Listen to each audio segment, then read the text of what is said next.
Nayaka Rajadiraja Yogi Raja Ara Brahma Sachitananda Samartha Sadguru Bhagavan Sri Sai Maharaj Ki Jai.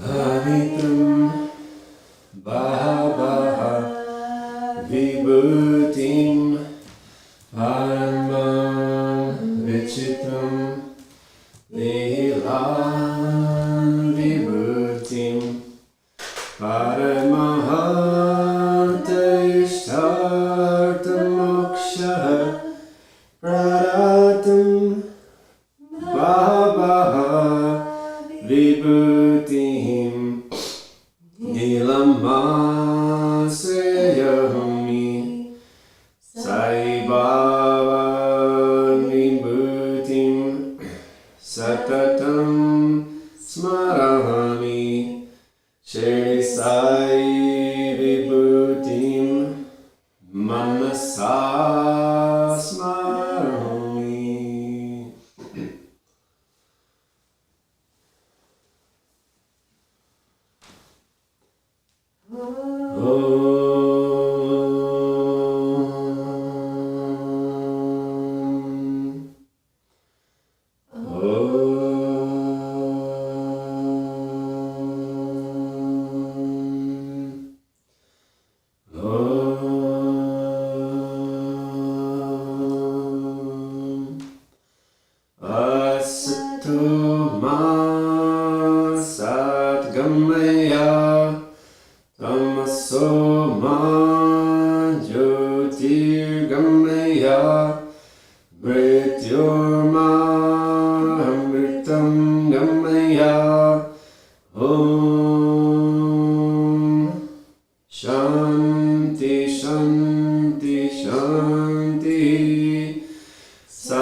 Om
Jai Jai Sai Guru Sai Jai Sai. Sri Sai Satcharitra, the wonderful life and teachings of Shirdi Sai Baba, a modern rendering. Chapter 25. Through firm faith and devotion, wishes are fulfilled.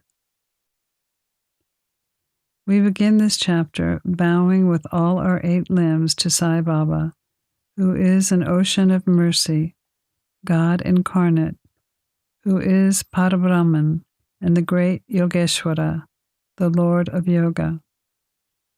Victory to Baba, who is the crest jewel of the saints, who is the home of all auspicious things, who is our Atmaram and the able refuge of the devotees. We prostrate ourselves before him who has attained the aim and end of life. Baba is always full of mercy. What is wanted on our part is wholehearted devotion to him. When a devotee has firm faith and devotion, his wishes are soon fulfilled. When the desire arose in the mind of Hamadpant to write the life and Leelas of Baba, Baba immediately had it written by Hamadpant. When the order to keep memos was given, Hamadpant was inspired in his intellect. Hamadpant was inspired, and his intellect got strength and boldness to undertake and finish the work. He was not, he says, qualified to write the book, but the gracious blessings of Baba enabled him to complete the undertaking. So you have this Satcharitra, which is a jewel from which nectar, in the form of Sai Leelas, oozes out for the readers to drink to the heart's content. Whenever a devotee had complete and wholehearted devotion to Baba, all his calamities and dangers were warded off, and his welfare attended to by Baba. The story of Damu Anna illustrates this. Be content with half a loaf of bread. The readers are aware that a mention of Damu Anna was made in the 6th chapter in regard to the celebration of the Ramanavami festival in Shirdi. He went to Shirdi about the year 1897, when the Ramanavami celebration began, and provided an ornamental flag for that occasion every year afterwards.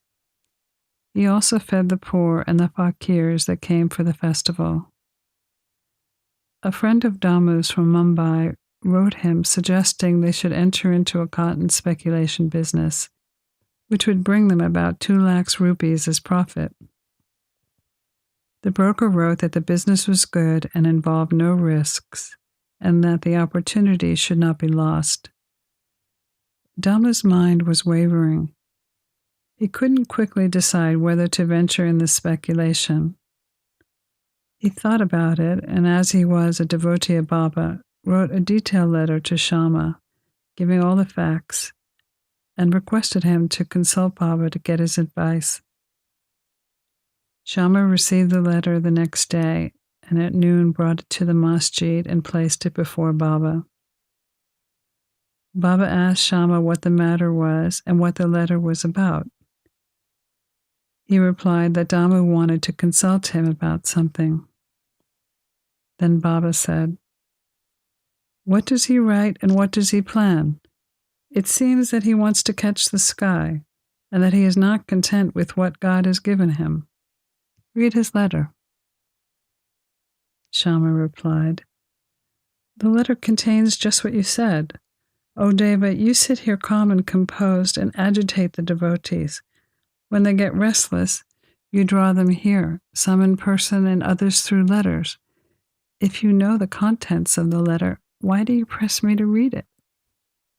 Baba said, "Oh, Shama, read it, please. I speak at random, and who believes me?"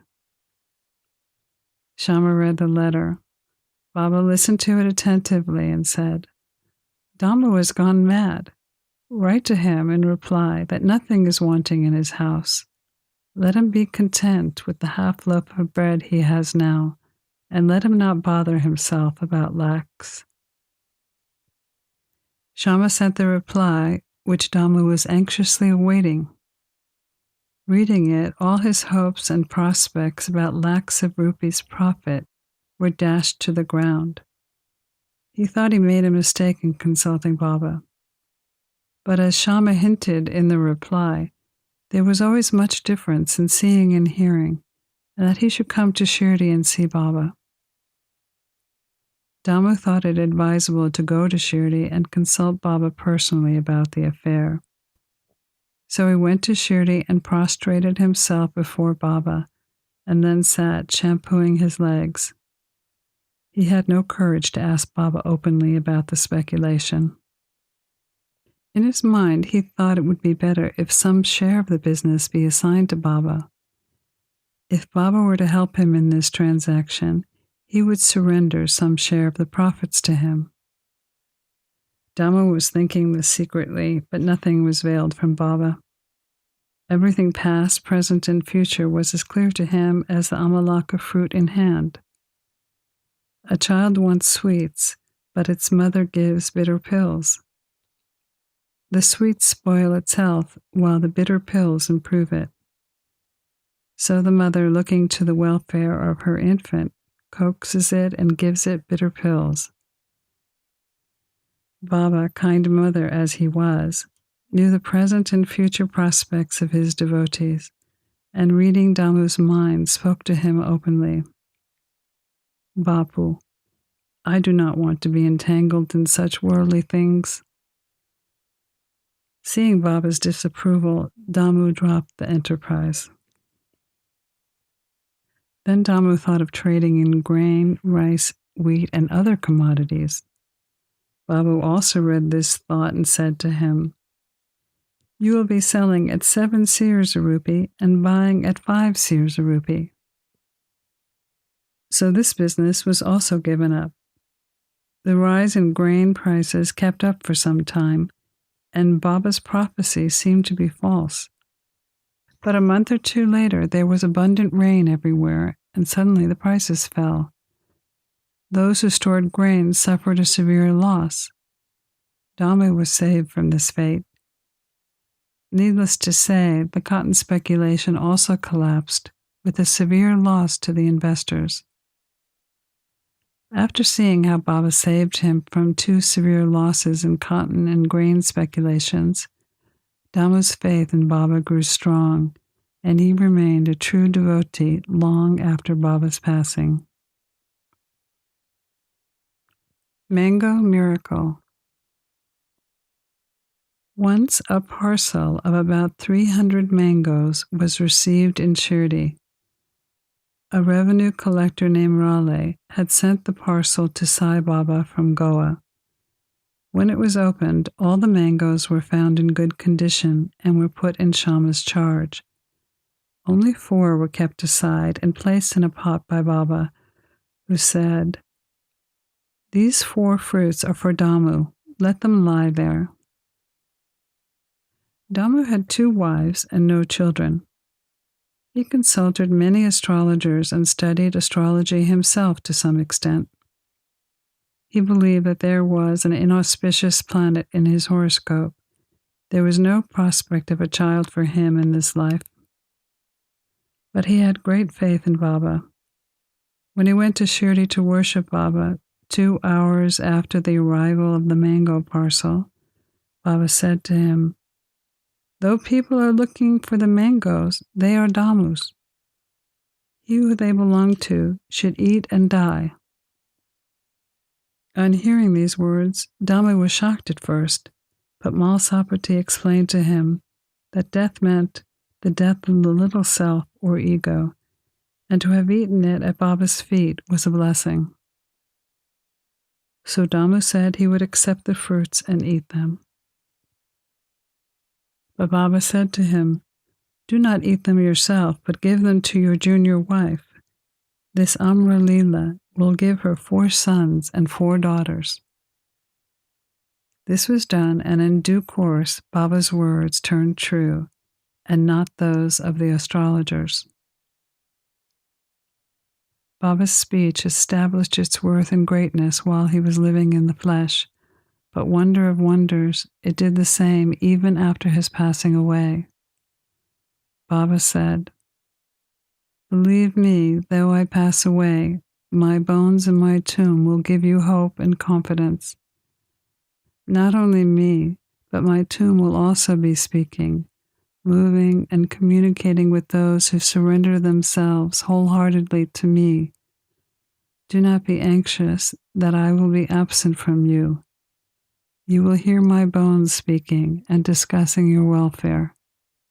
But remember me always, believe in me heart and soul, and then you will be most benefited." Prayer for Liberation. Ahmad closes this chapter with a prayer.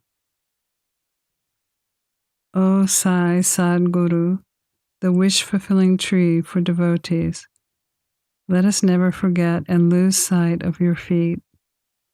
We have been troubled with the births and deaths of this samsara. Now free us from this cycle of births and deaths. Restrain us from the outgoing of our senses to their objects, and introvert us to bring us face to face with the Atman. As long as this outgoing tendency of the senses and the mind is not checked, there is no prospect of self-realization. Neither son, nor wife, nor friend will be of any use in the end. It is only you who will give us salvation and happiness. Destroy completely our tendency for gossip and other negative tendencies. Let our tongue get a passion for chanting your name. Drive out our thoughts, good or otherwise, and make us forget our bodies and houses, and do away with our egoism. Make us always remember your name and forget all other things. Remove the restlessness of our mind and make it steady and calm.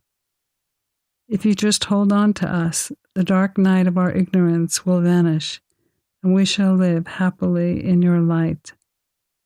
That you made us drink the nectar of your Leelas and awakened us from our slumber is due to your grace and our store of merits in past births.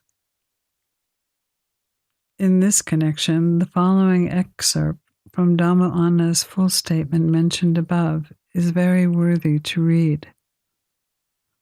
Dhamma Anna said, "Once when I sat at Baba's feet along with many others, I had two questions in my mind. He gave answers to both. Question: there are so many crowding around Baba. Do they all get benefit from you? Baba said, look at the mango tree in blossom. If all the flowers brought fruit, what a splendid crop it would be. But do they? Most fall off from the wind. Very few remain. Question: if Baba were to pass away, how hopelessly adrift I would be, and how am I to fare then? To this, Baba answered that he would be with me when and wherever I thought of him. That promise he kept before 1918 and has been keeping it after 1918. He is still with me. He is still guiding me. Baba gave this answer about 1910 or 11, when brothers separated from me, my sister died, and there was a theft and police inquiry. All of these incidents upset me very much. When my sister died, my mind was much upset. I did not care for life and enjoyments. When I went to Baba, he calmed me with his instruction, made me eat a feast of Puran Puli sweets at Appa Kulkarni's house and get sandal paste there. There was a theft in my house. A friend of 30 years stole my wife's jewelry box, including her auspicious nose ring. I wept before Baba's photo. The next day, the man returned the jewelry box and prayed for pardon. Pranams to Sri Sai. Peace be to all.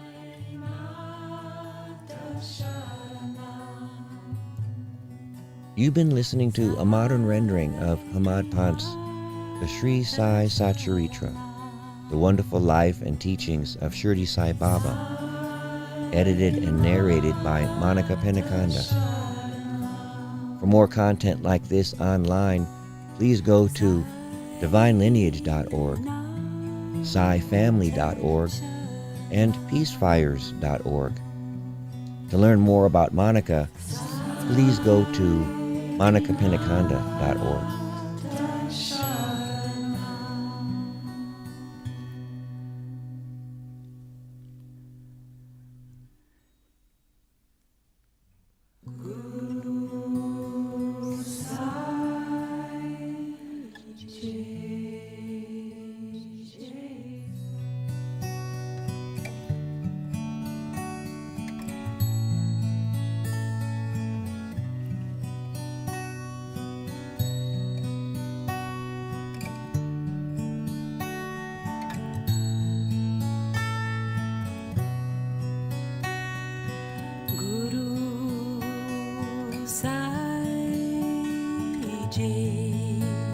Jai Sai, Guru Sai, Jai